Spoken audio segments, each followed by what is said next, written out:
Now Isa alayhi salam also spoke of that prophet.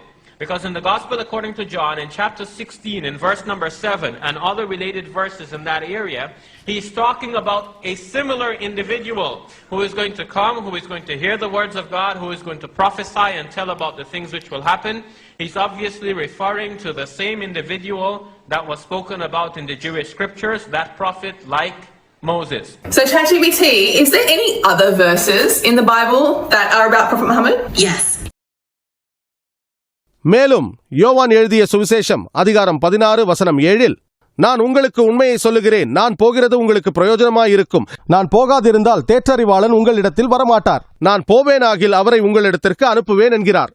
ஆனால் கிறிஸ்தவர்கள் பலர் சொல்லுவார்கள், இந்த தேற்றறிவாளன் பரிசுத்த ஆவி என்பார்கள்.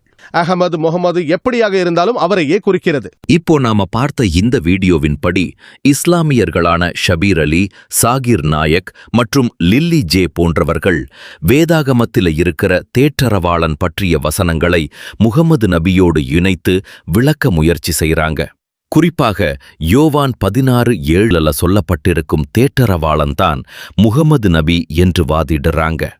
ஆனா கிறிஸ்தவர்களாகிய நமக்கு அந்த தேற்றரவாளன் யார் என்று வேதாகமம் தெளிவாகவே சொல்லிக் கொடுக்கிறது. முழு வீடியோ சேனலில் உள்ளது.